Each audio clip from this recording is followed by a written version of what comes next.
Apparently, there was a big fire at Company HCL. When I heard the news, it felt like I had been hit on the head with a hammer because that's where my husband works. I hoped he was okay. I called him, praying he had escaped the fire. The phone rang, and then I heard his voice say, "Hello. Eric, where are you? Are you safe?" I asked, my voice getting louder with relief. He sounded annoyed and said, "What's the matter with you? Why are you talking so loud? I'm at work. Don't call me while I'm working." Then he hung up. At least he wasn't involved in the fire, but his response was strange. My name is Lisa, and I'm 35 years old. I'm a nurse and work has always been the main part of my life.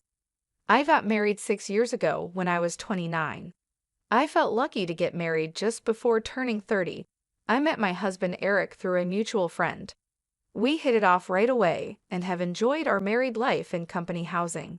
We've been married for 6 years, but we don't have any children yet. I believe we can build a happy family together.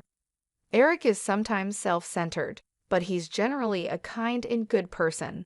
He shows his love to me, and I feel safe with him. However, lately he's been very busy with work, even working on his days off. He seems tired and doesn't pay much attention to me at home. After dinner, he sits on the sofa with the TV on, but doesn't watch it. He looks at his phone all the time, using the TV as background noise. When I talk to him, he only responds with "yeah" or "oh" or something like that. I thought maybe I said something to make him upset, but I decided he was just tired from his busy work schedule.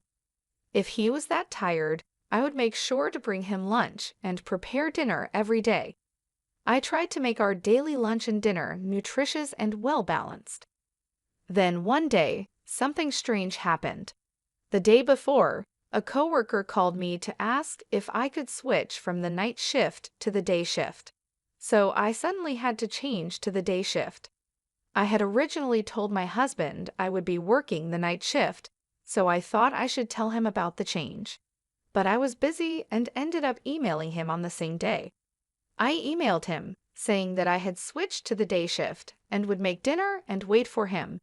But he didn't reply. I thought he was busy at work, so I focused on my own work too. But even after I finished work, he still hadn't responded. He used to reply quickly, even using emojis sometimes.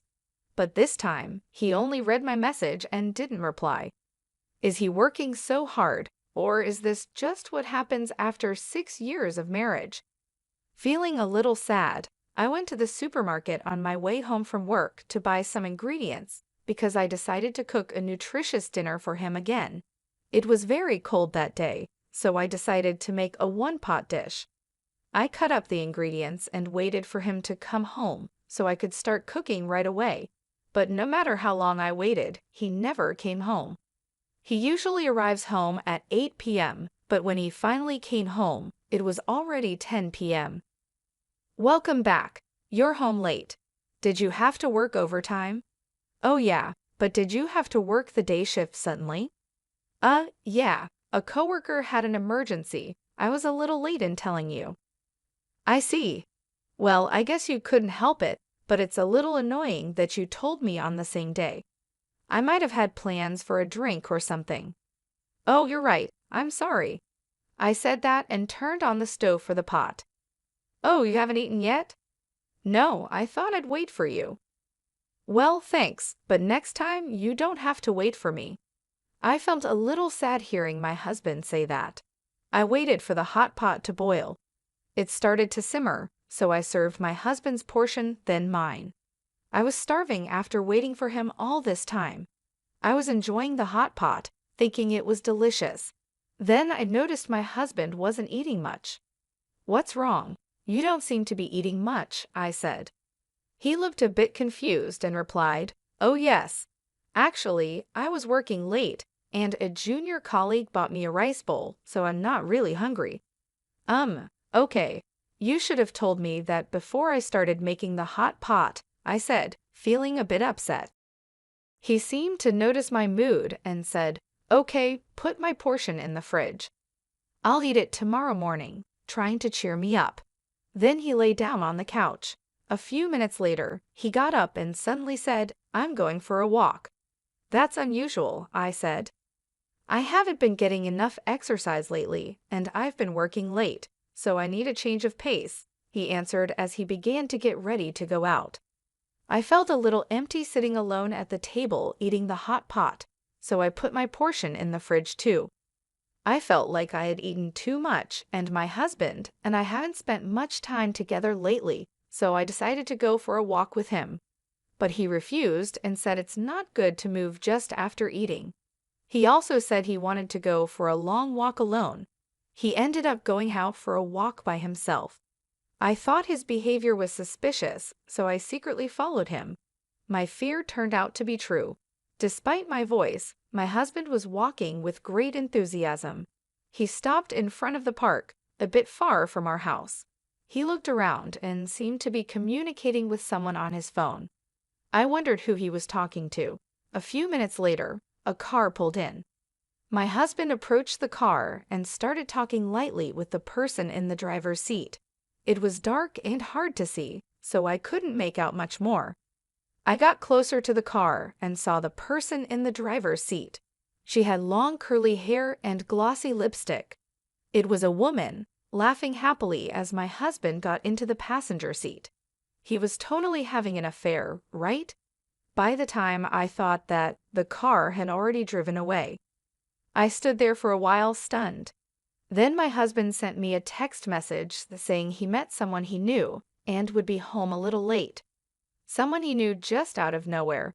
I didn't believe him at all. He had said he had already eaten and didn't have an appetite. But it was past 3 a.m. when he came home. He didn't even notice that I was awake. He seemed tipsy and went to the kitchen to drink a glass of water. After that, he often worked overtime only when I was on the day shift. We always had a hard time matching our off days, but now it's even harder. Yesterday he worked overtime, and today he has to work on his day off. But is it really work? I wonder if he's meeting the woman I saw that day. I can't help but think about it. I went online to look for information about detective agencies and found myself submitting an investigation request to the most reliable one. I felt guilty about investigating behind his back, but if nothing is going on, I could trust my husband again. So I decided to have them investigate. Waiting for the results of the investigation was really hard. My husband was as quiet as ever, and every time I saw his face, the woman was on my mind. I wanted to get a clear picture as soon as possible. Then something incredible happened. It was Saturday, and I was busy working as usual on the day shift. My husband was also at work on his day off. I was concentrating on my work, thinking that since we were both at work, I didn't have to think about anything else. Then I heard the sirens of a fire truck in the distance. The sound got closer and closer, louder and louder. Just when I thought they were passing by, I heard another siren. It wasn't just one fire truck, but 3 or 4 more. This must mean that there was a big fire nearby. I felt uneasy and worried. Then 2 of my colleagues came back from the hospital room with serious looks on their faces. They were talking about the fire. "You mean the fire?" I asked. "Yes, that's right. There was a big fire at Company HCL," one of them said. At that moment, it felt like I had been hit on the head with a hammer. That was the company where my husband worked. I quickly explained the situation to my colleagues and went to call my husband to make sure he was safe. "Please be safe," I thought as I dialed his number. Even though we hadn't been talking much lately, I always saw him off when he left for work in the morning. I prayed and hoped he had escaped from the fire. The phone rang, and then I heard his voice say, "Hello. Eric, are you safe?" I asked, my voice getting louder with relief. He sounded annoyed and said, "What's the matter with you? You're talking so loud. I'm at work. Don't call me while I'm working." Then he hung up. At least he wasn't involved in the fire, but his answer was strange. There was a fire with several fire trucks on the scene. How could he be working like that? Did he not go to work?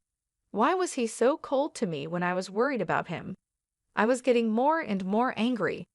Maybe I had been seeing him off, just so he could go to another woman since we got married. Then I made a decision. I would leave that house. As soon as I got home, I started packing my stuff. When I looked in the mailbox, I saw that the results from the detective agency had arrived. I decided to leave the house with the results of the investigation. My parents helped me pack my things. The moving company would be here soon too. I had my things moved out right away. My husband didn't seem to know that I knew the truth. I didn't hear from him at night. I guessed he was staying with his lover the whole time. I packed a lot of my furniture and appliances for my single days. The room was almost empty and looked deserted. Staring at the room, I realized I had no lingering affection for this life. For now, I moved my belongings to my parents' house and looked for a new place to live alone. My husband finally called me the next day. "Hey, what's going on? Most of your stuff is gone." Of course, I moved out of that house. What? What were you thinking? When are you coming back? What about my food? What about the house chores? I was in shock. After all this, that's all you think about when it comes to me? While talking to him, I remembered the fire at his company. This guy was with his affair partner instead of going to work. Anger welled up in me. Why don't you get another woman to do that? Huh? What are you talking about? You were with a woman named Michelle today, weren't you? Huh? What are you talking about? I was working at the office. Oh, at the office? How long did you work today? It was a busy day. Even though I was working on my day off, it took me until late in the evening. I see. That's why I was so surprised that you moved out. Why don't you stop lying already? Huh. You lied about going to work, right? I wasn't lying. I was working. What's going on? How can you work until the evening when there was a fire in the office during the day? Huh. When I called you during the day, several fire trucks were dispatched to your company. They were there to put out a fire that broke out at your office. That's why I called you. I wanted to know if you were okay. You told me not to call you at work, and you talked like there was no fire. Well, he started to say. And I have evidence of the affair from a detective agency. There's no way for you to get away with this. You have to go through my lawyer from now on. I'll make sure I get the alimony. Oh no, he said, repeatedly begging for my forgiveness and apologizing to me. But I no longer had any affection for him. I'm sorry, but there's no way to fix this. I'm hanging up now. Wait, he pleaded. I went to my lawyer and demanded a divorce and alimony from him. The divorce was finalized, and he couldn't get away with it because of all the evidence. My husband and his affair partner had to pay me a reasonable amount of alimony. It turned out that my husband's partner was a junior colleague at the same workplace. The news of their affair spread through the company quickly. Having an affair when the company was dealing with a fire caused a lot of negativity among their colleagues. My husband and his affair partner are now getting cold stares from everyone around them, and they feel very ashamed of themselves. They really deserve it. Meanwhile, I moved into my new place and started to rebuild my life. My parents were incredibly supportive during this tough time. They helped me pack up my things and settle into my new home. It wasn't easy, but I felt a sense of relief being away from the toxic environment I had been living in. I focused on my job and took on more shifts at the hospital. My colleagues noticed that I was quieter than usual, but they respected my need for space. Slowly, I started to feel more like myself again. I even picked up a new hobby, gardening. It was therapeutic to nurture something and watch it grow. 2 weeks later, I received a letter from my ex-husband. He apologized again and begged for another chance. He wrote about how much he missed me and how miserable he was without me. But his words didn't move me. I had made my decision, and there was no turning back. I replied briefly, telling him that I wished him well, but there was no chance of reconciliation. I hoped he would find a way to be happy, but it wouldn't be with me. It was time for both of us to move on. One day, I ran into an old friend from college. We had lost touch over the years, but it was nice to catch up. She had also gone through a tough breakup and understood what I was going through. We decided to meet regularly, and soon we became close friends again. It felt good to have someone to talk to and share my feelings with. Months passed, and I found myself in a much better place. The pain and anger I had felt started to fade, and I began to look forward to the future. I even started dating again, taking things slow and enjoying getting to know new people. My ex-husband's affair and the divorce were hard lessons, but they taught me a lot about myself and what I want in life. I learned the importance of self-respect and the value of true, supportive relationships. I knew that I deserved better and that I would never settle for anything less again.